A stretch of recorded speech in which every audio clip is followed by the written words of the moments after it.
Estamos en la Semana de la Sostenibilidad 2026 y en este momento nos encontramos junto a María Arribas, quien nos visita desde España. Realmente que estamos muy felices de tenerte aquí de visita, ¿verdad? Esperamos que nuestro país también sea de mucho agrado para ti. Y bueno, María es representante de Qualion desde España.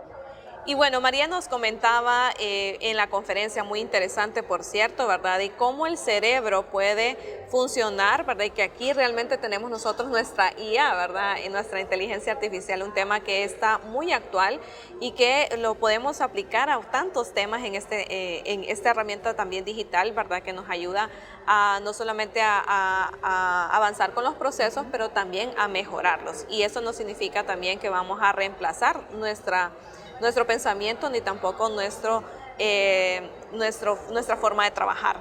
Y es que en esta pregunta queremos saber, María, ¿cómo está transformando la inteligencia artificial la forma en que las organizaciones anticipan y gestionan los riesgos en países como el nuestro, ¿verdad? Que estamos pues rodeados de varios riesgos. A ver, ¿quién no está rodeado de riesgos hoy día? No Sí. simplemente Honduras, sino todos los países, porque antes están los riesgos climáticos, están los riesgos producidos por conflictos, están los riesgos que afectan a las cadenas de suministro, o sea, todo es un riesgo en sí mismo hoy día. ¿Cómo nos puede ayudar la inteligencia artificial? Pues mira, de muchas maneras, pero yo creo que el mayor cambio de paradigma es que pasamos de un enfoque totalmente reactivo, es decir, ocurren las cosas y reacciono, emito una respuesta, con lo cual llego tarde porque no puedo predecir, sino simplemente puedo poner la tirita donde me duele o hacerlo de una manera proactiva. Es decir, y empezar a predecir cómo voy a utilizar todos los diferentes sistemas, ya sean los datos, ya sean los modelos de inteligencia artificial, ya sean las diferentes tecnologías emergentes, para realmente poder predecir escenarios futuros. ¿Cómo lo puedo hacer? Bueno, pues lo puedo hacer con diferentes simulaciones. ¿Qué me puede ocurrir? ¿Cómo están mis sistemas? ¿Cómo está mi producción? ¿Cómo va a afectar a mis recursos? Todo eso se puede verdaderamente hoy día monitorizar y además hacer diferentes escenarios futuros para toma de decisiones estratégicas. Pero también yo creo que hay que tener una visión de cómo afecta todo esto desde un criterio, ya que estamos en la Semana de la Sostenibilidad, desde un criterio o un enfoque ambiental, social y de gobernanza. Realmente creo que tenemos que tener en el prisma que no simplemente hay que hacer todo esto para prevenir impactos medioambientales, sino también para prevenir a nuestras personas. Nosotros tenemos la idea de que la inteligencia artificial tiene que tener un componente de human on the loop, es decir, siempre poner en el centro a las personas. Las personas al final son los empleados de nuestras empresas, son nuestros proveedores, son nuestros clientes, pero también son los diferentes multi-stakeholders con los que colaboramos, ¿no? También, al final, es la sociedad, son las comunidades locales donde operamos. Y todo esto necesitamos escucharles, necesitamos analizar, necesitamos utilizar todo esto para poder preservar todo lo que estamos haciendo. Y luego, lógicamente, tener unos buenos sistemas de gobernanza. Es importante poder tener un enfoque de una cultura data-driven. El dato es un activo estratégico, tenemos que cuidarlo, tenemos que tener políticas de cómo articularlas, cómo protegerlos, cómo además debemos de tener esa gobernanza del dato para que fluya, para que haya una trazabilidad. Todo esto es importantísimo porque la inteligencia artificial sin datos no se puede, no van a poder arrojar un resultado. Necesitamos muchísimos datos históricos para poder embeber y para poder tener entrenamientos de modelos y arrojar diferentes tipos de resultados y desde luego ir a ese tipo de predicciones. La verdad es que hoy día la inteligencia artificial en todo lo que tenga que ver con los riesgos climáticos se pueden utilizar de múltiples formas y todos con un impacto muy positivo. Qué excelente y qué importante es la predicción, ¿verdad? Y la importancia también de los datos, que realmente dependemos del registro de datos para poder predecir el futuro. Y eso es una de las cosas, ¿verdad?, que hemos aprendido a través de las empresas, las organizaciones. Y me gustó mucho que me estabas diciendo que el centro, ¿verdad?, es la persona. Eso es una de las cosas que también aprendizajes que uno va conociendo, ¿verdad?, en el desarrollo de las empresas al final. Y bueno, también tenemos esta pregunta: ¿qué recomendaciones darías a empresas que quieran incorporar la inteligencia artificial de forma responsable y que esté alineada también con la sostenibilidad? Bueno, a ver, yo creo que hoy día las empresas ya están haciendo utilización de diferentes inteligencias artificiales. Seguramente muchas de ellas están utilizando sistemas de copilot a través de Microsoft, están utilizando otro tipo de inteligencias artificiales generativas, como puede ser ChatGPT, Gemini, Cloud, dependiendo de qué sistema están haciendo ese tipo de utilización. Pero realmente yo creo que no simplemente podemos... Eso es una parte pequeña de lo que es una inteligencia artificial, es un tipo de inteligencia artificial, hay múltiples tipos de inteligencia artificial. Para saber cómo podemos utilizarlas, lo primero que tenemos que saber es qué queremos conseguir, qué objetivo queremos llegar a conseguir, cuál es nuestro objetivo estratégico.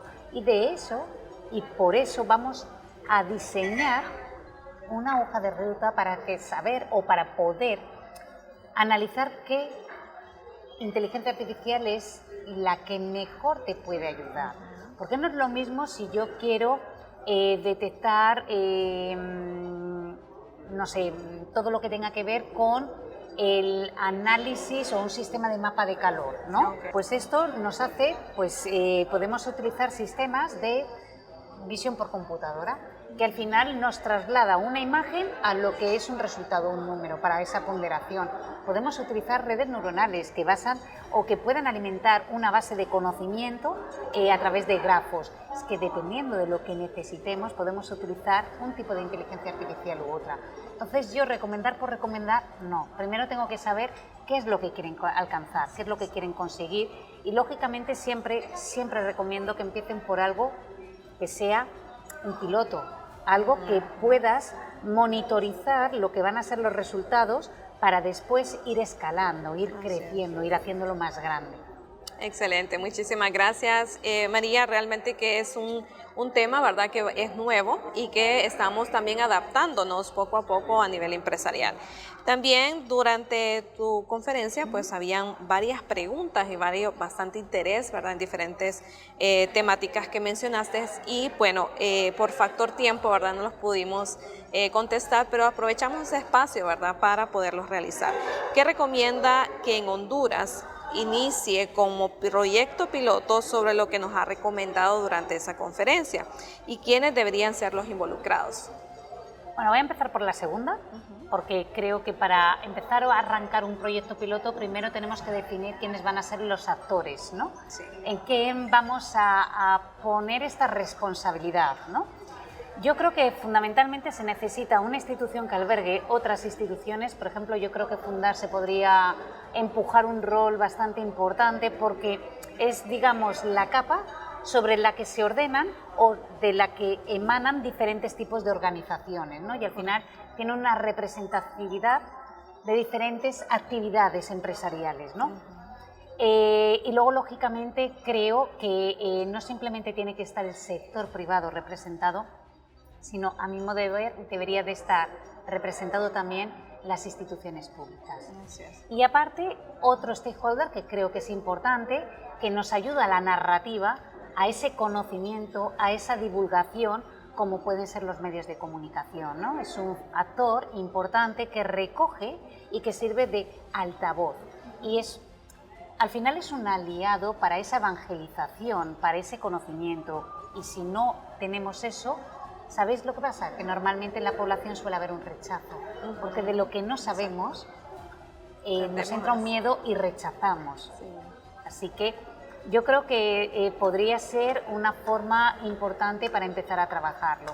En segundo lugar, ¿dónde tendríamos que empezar? Bueno, creo que yo empezaría para hacer un piloto en la zona donde mayor impacto puede haber. Y cuando hablo de impacto es impacto económico, que si ocurre un desbordamiento donde hay un mayor impacto a nivel económico, porque es donde hay una mayor concentración a lo mejor de empresas con un gran tejido productivo, pues ahí es donde hay que empezar. Sería la primera, porque lógicamente si no hay desarrollo económico, no hay población, no hay mejoras, no hay educación, no hay porvenir, ¿no? Sí. Entonces yo empezaría por ahí. Creo que se podría hacer, bueno, pues un buen proyecto piloto en toda la zona, lo que denominábamos la neurona agrícola, ¿no? Ahí es donde estaría muy bien empezar para empezar a monitorizar, a captar todos los datos y empezar a hacer el primer piloto con medición de resultados. Súper bien, me parece bastante bien tu respuesta porque, bueno, aquí nosotros, nuestro país, pues somos muy buenos productores y eso, pues, es una de las cosas que son positivas para nuestro país. Y bueno, la última pregunta es, bueno, ¿qué experiencias existen en cuanto a las limitaciones que son parte de estos análisis, como lo son las correcciones radiométricas de mosaicos multiespectrales, índices de nubosidad, consideraciones de gases atmosféricos, usando siempre la inteligencia artificial? En sí la pregunta es, ¿cuál es la comparativa frente a hacerlo de forma convencional? ¿Tú crees que esto es similar o que es totalmente diferenciado? Bueno, es que esto es como decir, ¿a quién quieres más, a papá o a mamá? O sea, es imposible poder elegir. Sí. Creo que la forma convencional está bien, pero ¿qué pasa? Que la forma convencional lleva un tiempo, llevan una serie de recursos que a lo mejor no siempre disponemos de esos recursos o de ese tiempo. Entonces creo que no se trata de focalizarte en una nueva técnica, en una nueva fórmula, no se trata de enfocarte ahora mismo y utilizar inteligencia artificial rechazando el método tradicional, no, no, se trata de colaborar compaginadamente, como si fuera un cerebro que trabaja con los dos hemisferios. Pues esto es como tenemos que hacerlo. Nos tenemos que enfocar, de hecho esa pregunta lo tiene que hacer alguien que sea ingeniero, esa forma de cómo está, pero tiene mucha razón. No se trata de sustituir, se trata de mejorar. Mira, muchas veces con las técnicas convencionales se llega hasta un punto. ¿Qué nos está permitiendo muchas técnicas de inteligencia artificial? Hacer ese zoom y poder llegar a una mayor ramificación o capilaridad, de tal manera que la profundidad es mayor. Y esto es importante porque muchas veces tomamos decisiones en base a un pálpito, pero sin tener el 100% de precisión, y de esta manera podemos llegar a un 99% de precisión. Y eso es importante, sobre todo cuando hay un riesgo y hay un impacto. Excelente, muy buena plática y conversación con María Rivas. Muchas gracias por este espacio y bueno, gracias por visitar también nuestro país y aceptar la invitación de parte de Fondarse. Muchísimas gracias a vosotros, es un placer haber estado con vosotros. Me encanta realmente la labor que hacéis, creo que es importantísimo todo lo que hacéis y que seáis parte de ese tejido empresarial para el cambio en Honduras. Así que enhorabuena, me he sentido muy bien acogida y la verdad es que es un gusto. Súper bien. Muchas gracias.